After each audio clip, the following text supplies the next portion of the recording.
परीक्षाओं में भाई साहब पता नहीं क्यों इतने नंबर ला रहे हैं। हम तो 7-8 भाई थे, पढ़ाई में खूब दिल लगाया करते, तब जाके सबके मिला के 60-70% आया। हौसले इतने बुलंद, भाई कभी उदास नहीं हुए।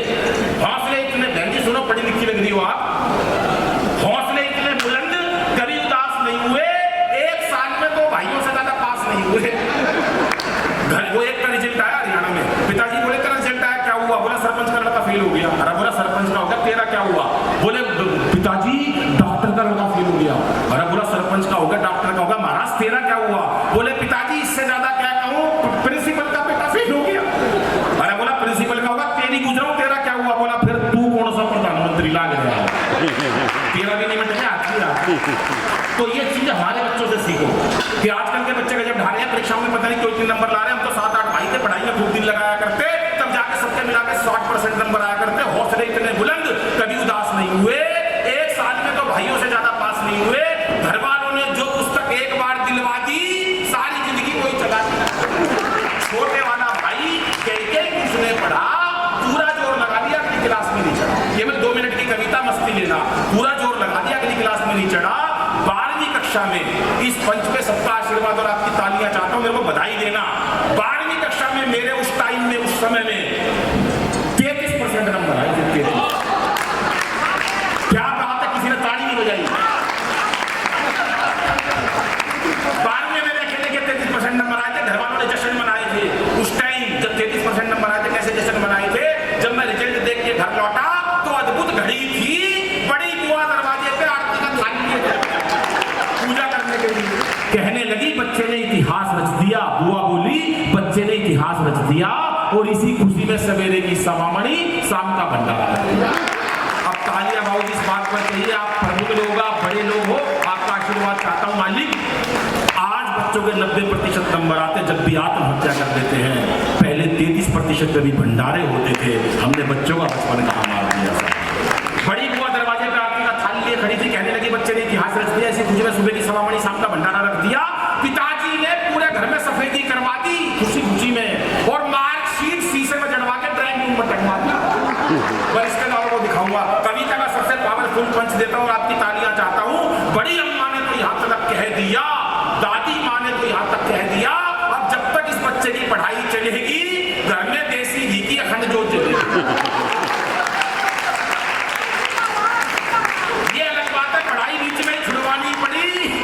बाबूजी 6 महीने से पहले जोत बुझानी पड़ी, लेकिन ना कोई शिकवा, ना कोई गिला, दाखिला फिर कॉरेस्पॉन्डेंस में मिला, क्योंकि हमारे समय में बच्चे पढ़ाई से बिल्कुल नहीं घबराते थे। एक कक्षा में कई साल लगाते थे, एक कक्षा में कई साल लगाते थे, और कई बच्चों के तो रिश्ते भी स्कूल के थ्रू आते थे। जयप्रकाश जी की शादी स्कूल से ही हुई है, तो 6वीं में पढ़ते 24 साल के हो गए। हमारे समय में बच्चे पढ़ाई से बिल्कुल नहीं घबराते थे, कक्षा में कई वर्ष लगाते थे।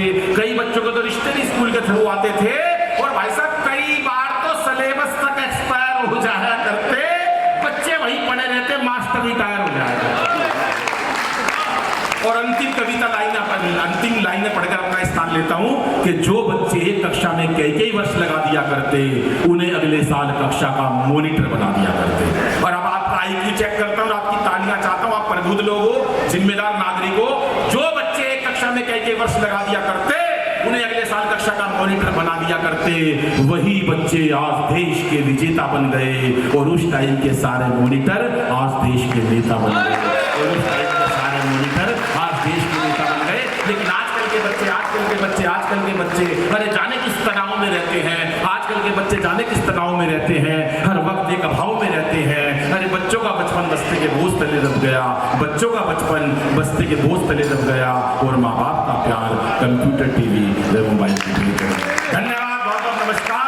सितारों को आंखों में महफूज रखना, बहुत दूर तक। पाकिस्तान का आदमी एक बैठा, पुष्पेंद्र भैया, मैं बराबर में बैठा, तीनों कॉफी पी रहे थे, तो जैसी पाकिस्तान वाले ने कॉफी खत्म करी, कप हवा के अंदर फेंक दिया, कप को गोली मार के तोड़ दिया, कि जिस कप के अंदर बैठकर एक बार कॉफी पी लेते हैं, हम पाकिस्तान के लोग हैं, हमारा जलवायु कुछ और है, उसमें हम दोबारा कॉफी पीते ही नहीं है।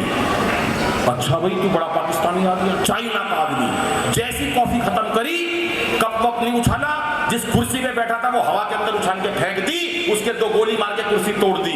ठा ठा, जिस कुर्सी के ऊपर बैठकर एक बार कॉफी पी लेते हैं, दोबारा नहीं पीते। हम चाइना के लोग हैं, हमारा जलवायु कुछ हो रहा है। पुष्पेंद्र भाई, राम श्री कृष्ण सेवा ट्रस्ट की इज्जत का सवाल है, पूरे देश की इज्जत का सवाल है, तालियां ऐसी भयंकर उठा देना। जैसी कॉफी खत्म करी, पहली गोली मारी पाकिस्तानी के ठां, दूसरी मारी चीनी के ठां, बोले जिसके साथ एक बार कॉफी पी लेते हैं दोबारा नहीं पीते। अब मैं यहां पर आया था भाई साहब 11 बजे, जब से मेरे पीछे लगे हुए अनिल मेरे साथ कॉफी पी ले। मैंने कहा ये आज मेरे को गोली से निपटाएंगे। गौरव चौहान का मन भी आ गया था, मैंने कहा कविता पाठ के बाद पढ़ लियो, सुनेगा कौन, यही निपटा देंगे, ये मस्त लोग हैं। हमारे बाबूजी बैठे हुए हैं, कमाल का है बागला साहब, कोई मुकाबला नहीं है, इतने ज्यादा होशियार लोग हैं ये। 1856 की बात बता रहा हूँ भाई साहब मैं। ऐसे मत देखो भाई साहब, जिसका मन साफ होता है ना उसको 7 जन्म याद होते हैं। या तो यहाँ पर वो 2 लोग ही है केवल ऐसे इतने उच्च श्रेणी के जिनको अपना पिछला जन्म याद है, 7 जन्म याद है। एक आदरणीय महाराज जी बैठे हैं और एक मैं हूँ, और वो इनके लिए भी इसलिए कहनी पड़ी क्योंकि ये बैठे हैं, नहीं तो मेरे को ही दिख रहा था भगवान। बाबूजी मैं मजाक नहीं कर रहा, मैं पैदा हुआ ना, विष्णु भगवान ने आवाज दे दी मेरे को, लक्ष्मी जी ने कही अभी पैदा होने जा रहा धरती पे, मजाक मत उड़ा। सर मैं झूठ नहीं बोल रहा, जब मैं पैदा होने लगा ना, लक्ष्मी जी ने विष्णु जी को बताई अभी पैदा होने जा रहा, कुछ कहना हो तो कह दो। तो विष्णु जी मेरे पास आए, बोले मैंने चरणों में, मैंने कहा प्रभु आपके चरणों में नमन, साक्षात आपके दर्शन हो रहे हैं। बोले कहाँ जा रहा, मैंने धरती पे। बोले चल ठीक है, बढ़िया काम करियो, 2 लोगों से बच के रहियो। मैंने कहा विष्णु भगवान जी क्यों? बोले तू बहुत बड़ा कवि बनेगा और तेरा कवि सम्मेलन होगा रामकृष्ण सेवा ट्रस्ट में। मैंने कहा ठीक है सर, करना क्या है? बोले 2 लोगों से बच के रहिए, पुष्पेंद्र से और एक अजय भाई से। मैंने कहा अजय भाई तो बहुत बड़े कथाकार हैं, लेकिन ठीक है, बोला वो कथाकार है लेकिन फिर भी बच के रहना। मैंने कहा क्यों? तो उन्होंने जो बात बताई आपकी तालीम चाहता हूँ, ये मेरा मौलिक पंच है। तो मैंने कहा कैसे? बोले रामकृष्ण सेवा ट्रस्ट किसी कभी समय में बुलाएगी ना, कभी भी तेरे को पूरी पेमेंट मिलेंगे, 2000 1000 तुझे 10 लाख का कभी बन जाओ, कभी इससे ऊपर उठेंगे। मैंने कहा ये तो कोई विष्णु भगवान जी कोई बात नहीं, मित्र है, पैसों से कुछ फर्क नहीं पड़ता। अजय भाई से कैसे बच के रहूँ? बोले अजय भाई बहुत बड़े विद्वान है, सच्चे दिल के साफ इंसान है, लेकिन क्या है गुरु द्रोणाचार्य जो थे ना, उन्होंने एक नब्बे से अंगूठा मांग लिया था क्योंकि वो विद्या में प्रांगत हो गया था। कल को जब तू उनसे भी अच्छी कथा कहने लगेगा तो वो तेरे गुरु जी के समान है, वो तेरे से तेरा अंगूठा मांगेंगे। तो तू एक काम कर, एक की जगह 2 ले जा, वो एक मांगे तो एक उनको दे दियो, तो मेरे 2 अंगूठे हुए। इससे ज्यादा झूठ मैं बोल नहीं सकता, ताली बजानी है बजाओ, ने मेरा कह दो। ये वाली झूठी बात कोई कभी नहीं बता सकता, किसी की है ही नहीं, तो मैं ही लाऊंगा इस बात को। तो मैं सच बता रहा हूँ भाई साहब, 1856 की बात है, बाबूजी बागला जी बैठे हुए थे ट्रेन के अंदर, ऐसी पाकिस्तानी बैठा हुआ, चीनी बैठा हुआ, हमारे चेयरमैन सर बैठे हुए, मैं नंबर में बैठा हुआ। पाकिस्तानी ने 500 का नोट निकाला, बीड़ी बना के फूंक के फेंक दिया। पाकिस्तानी है, 500 नोट की बीड़ी बना के पी जाते, हमारा जलवायु कुछ हो रहा है। चीनी ने 2000 का नोट फूंक दिया बीड़ी बनाकर। अब बाबूजी ना लक्ष्मी का अपमान करना है, ना कोई हमारे को अनादर करना है, ना कैसा कर्म करना है, उसके बावजूद जलवा पूरा दिखाना अग्रवाल समाज का और रामकृष्ण सेवा ट्रस्ट का। उन्होंने क्या करा? फिर ताली बजा देना, ना 500 की बीड़ी बनाई, ना 2000 की बीड़ी बनाई, चेक बुक निकाली, चेक उसमें 20 लाख का चेक भरा, 20 लाख का, उसकी बीड़ी बनाई। तालियां थोड़ी है, तालियां थोड़ी है कि सत्ता को संभालते ही मोदी ने ऐलान किया कि खुद नहीं खाऊंगा और खाने नहीं दूंगा मैं, और अखिलेश बोले अब जिंदगी में राहुल को अपनी साइकिल चलाने नहीं दूंगा मैं। अंतिम 5 मिनट सुनो साहब, कि सत्ता को संभालते ही मोदी जी देश के बड़े नेता है सर। आपने देखा होगा अजय भैया, आप तो आदरणीय पूरे देश के वंदनीय है, आज आपका पूरे देश में जलवा। मेरा सौभाग्य है कि मैं आपके समक्ष कविता पाठ कर रहा हूँ। हंसी मजाक में बहुत सारी बात कह देते हैं, वो केवल इसलिए क्योंकि ये संत दूसरों की खुशी के लिए काम करते हैं, कभी हमारा मौका पड़ता है कि इनके चेहरे पर मुस्कुराहट ला सके, केवल इतनी सी बात है। बाकी तो सर आप जैसे लोग जो पूरे देश को, दुनिया को दिशा दिखाते, हमारे सनातन धर्म के रक्षिता, प्रेरणिता हमारे सनातन धर्म के, ये दोनों बैठे हैं सर, ये दोनों बैठे हैं बीच में।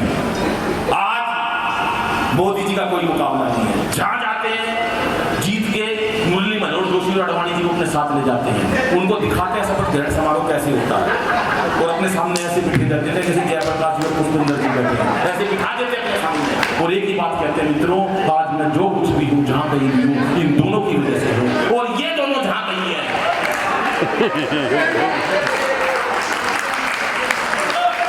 सत्ता को संभालते ही मोदी ने ऐलान किया, क्षितिज भाई सुनो, घबराओ मत भाई से, कि सत्ता को संभालते ही मोदी ने ऐलान किया कि खुद नहीं खाऊंगा और खाने नहीं दूंगा मैं।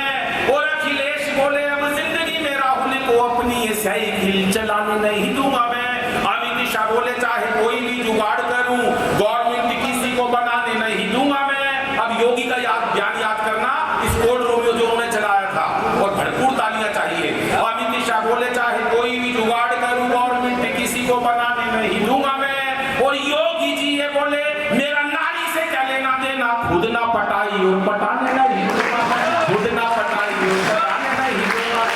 और मुझे लगता समय समाप्त में केवल अंतिम 4 पंक्तियां पढ़ता हूं, कविता फिर कभी सुनाऊंगा।